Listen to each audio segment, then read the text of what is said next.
Estamos compartiendo esta entrevista, hemos convocado nuevamente al estudiante doctoral de filosofía Guido Arditi, con quien ya compartimos algunas notas anteriores de temas de interés general. El tema que nos ocupa en este momento es la violencia de género, señoras y señores, un tema que hay que poner sobre la palestra, tenemos que hablarlo, un tema que antes en la familia se mantenía puertas adentro, puertas cerradas, la gente no lo exponía ni lo expresaba por miedo.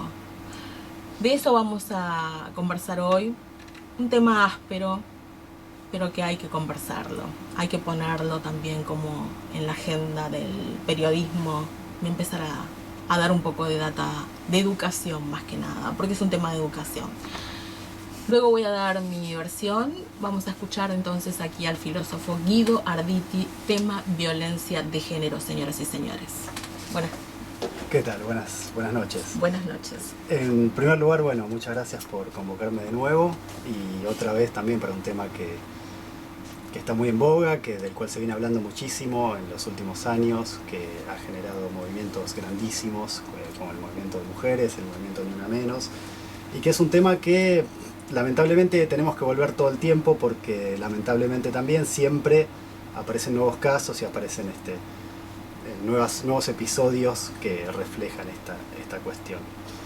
En primer lugar, lo que yo quería marcar respecto de la violencia de género es cómo opera la violencia de género, de qué manera, cuáles son los componentes simbólicos que llevan a una persona a cometer violencia de género, ¿no?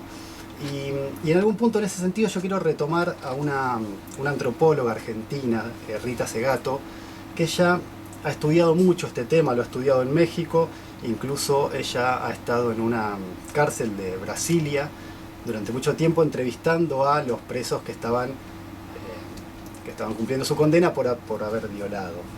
Y lo que ella de alguna manera plantea es que la violencia de género funciona como una especie de mecanismo de disciplinamiento. Lo que sucede es cuando hay un corrimiento por parte de la mujer de aquel lugar que le es asignado socialmente, culturalmente, naturalmente, entre comillas, la violencia de género viene a generar un disciplinamiento, cuando la mujer avanza por territorios que son tradicionalmente considerados masculinos o masculinizados. En ese sentido es una acción ejemplificadora, que si bien la comete una persona sobre otra o un grupo de personas sobre otra, es un acto simbólico en tanto se hace en nombre de un colectivo hacia un otro colectivo, ¿se entiende?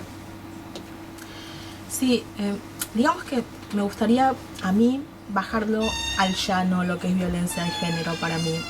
Para mí la violencia de género comienza como toda relación amorosa en una luna de miel, en un círculo que se empieza a transformar en algo, tal vez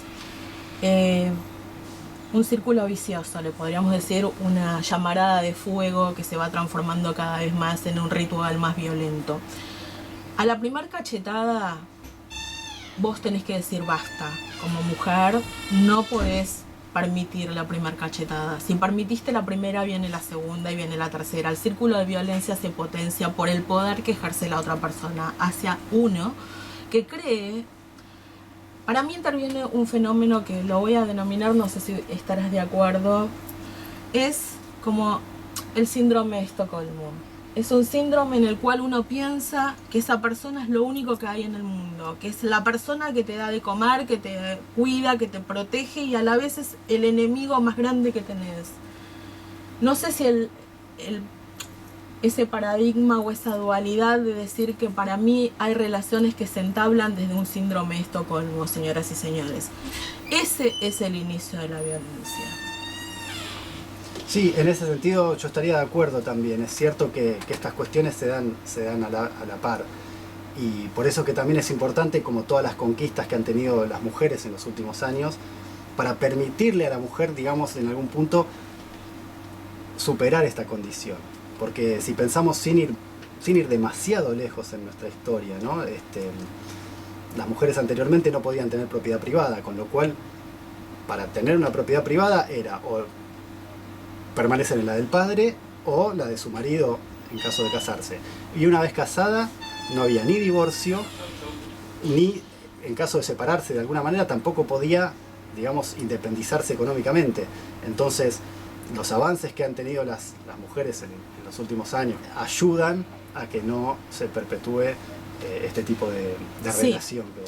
He estudiado mucho el tema, he estado en contacto con muchísimas mujeres, porque soy una ferviente trabajadora de que las mujeres puedan despertar a este tema de la violencia, que puedan darse cuenta que hay otras opciones. En principio te aísla, el sujeto violento te aísla por una cuestión de poder. Tal vez en eso comparto mucho lo que dice aquí el filósofo Guido Arditi, que es las mujeres no teníamos antes una condición de libertad y el hombre se ve temeroso ante esa condición de libertad, empieza a sentirse tal vez inferior o que puede llegar a perder esa mujer que día a día tiene más poder, sobre todo porque tenemos poder hoy de expresarnos, libertad laboral, libertad de vestirnos, de maquillarnos. Nadie tiene ninguna libertad de tocarte porque vos venís provocativa. Cada mujer tiene la libertad de ser como quiere ser, porque para eso existe el libre albedrío. Pero algunos hombres confunden, empiezan a temer por su propia inseguridad y empiezan a aislarte, te persiguen, te agreden, te critican, te usan como objeto, te cosifican, te discuten, te dicen que sos solo posesión de ellos. No, el amor no es posesión, señoras y señores. Sí, en realidad, mira, justo diste en la tecla porque ese es el tema del cual quería hablar el día de hoy. Yo justamente al principio hablaba de estos lugares que son tradicionalmente masculinos o masculinizados, ¿no? Y que la mujer está irrumpiendo como cada vez más en estos espacios. Y en ese sentido, yo quería mencionar dos, que son por ahí los dos más clásicos, pero justamente centrarme en uno en particular. El primero que quería mencionar es claramente, bueno, obviamente el lugar del poder, ¿no? El poder siempre está representado por el falo y el poder tradicionalmente ha sido representado por la masculinidad, ¿no? Y hoy en día claramente tenemos cada vez más mujeres ocupando espacios importantes del poder. A mí, personalmente, ese no es el ámbito que más me interesa tratar el día de hoy, porque considero que los espacios de poder no necesariamente remitan a un avance de las mujeres en tanto tales, digamos. En el sentido de que, si bien si vamos a partir de la base de que vivimos en un sistema que no es igualitario, que haya mujeres ocupando espacios de dominación u opresión, no hacen a la cuestión de fondo, digamos. Esta cuestión medio básica a veces de contar la cantidad de deseos mujeres que hay o de mujeres presidentas que hay en el mundo, realmente no hace a la cuestión, porque ocupar un lugar de poder no significa necesariamente ocuparlo en pos de las mujeres.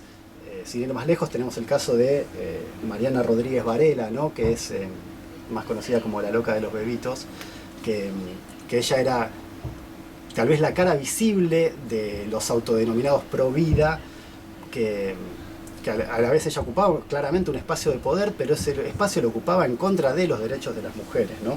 Una mujer absolutamente aglutinante que maneja el Fondo Monetario Internacional, que maneja las finanzas del mundo y el poder del mundo. O a veces me dicen, no, perdió mucha femineidad, está masculinizada. No sé si las mujeres cuando llegamos al poder nos tenemos que masculinizar también para poder luchar con hombres de poder, no lo sé.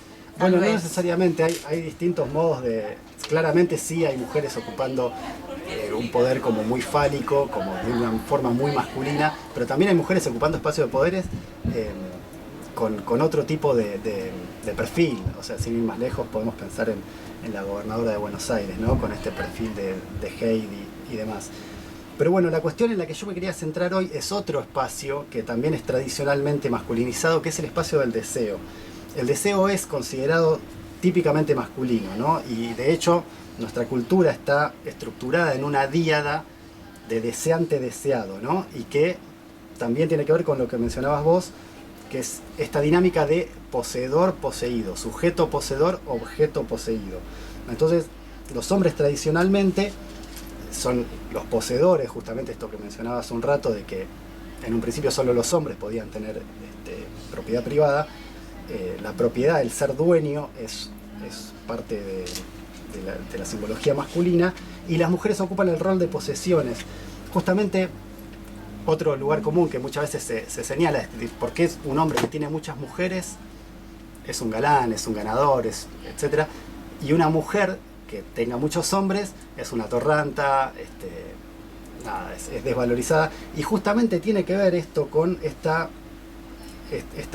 díada binaria entre poseedor y poseído, ¿no? O sea, un sujeto poseedor de muchos objetos es visto como poderoso, como es envidiado. En cambio, un objeto que cualquiera lo puede tener es desvalorizado, no tiene ningún valor. Y justamente esto tiene que ver por esta díada en que se ha masculinizado el poseer y se ha objetalizado a las mujeres en tanto objetos poseídos, ¿no? Sí, el tema de la cosificación de la mujer es una historia permanente del mundo. O sea, la mujer siempre fue valorada desde lo estético, desde la belleza y como objeto de placer del hombre. Eso en realidad ha sido la historia de las mujeres que se fueron levantando a mediados de la historia para liberarse de esa sujeción de sumisión, fueron tratadas de brujas, quemadas en la hoguera, perseguidas. Bueno, la persecución de la mujer tal vez hoy en día es esa, la nueva forma de victimizar a una mujer es con la violencia de género. No te queman en la hoguera, pero te dan una buena paliza.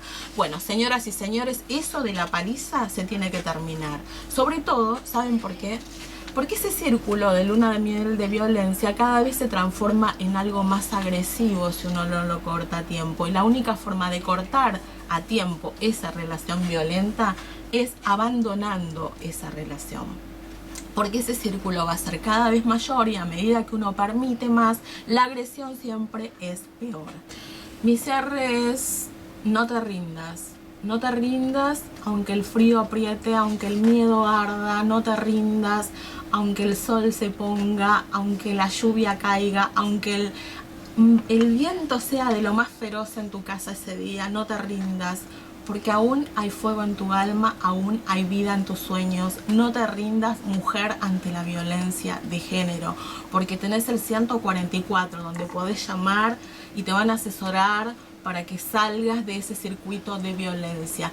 Y te lo digo, que la única forma de cortar un circuito de este tipo es abandonando esa relación. Solo así vas a poder ser libre. No hay otra forma. No pienses que el tema de que vos, si permitís, va a cambiar. Porque también vienen y te dicen: voy a cambiar, perdóname. No cambian. 144, señoras y señores, para el abuso, violencia de género. Cualquiera puede llamar y asesorarse. No es una denuncia. Pueden asesorarse al respecto del tema. Gracias por el tema. Gracias, Leo. Gracias, Fabio, Yuri. Aquí al filósofo Guido Arditi. Mi nombre es Ayelen D'Angelo. Estoy en las redes sociales como Ayelen D'Angelo Prensa. Gracias.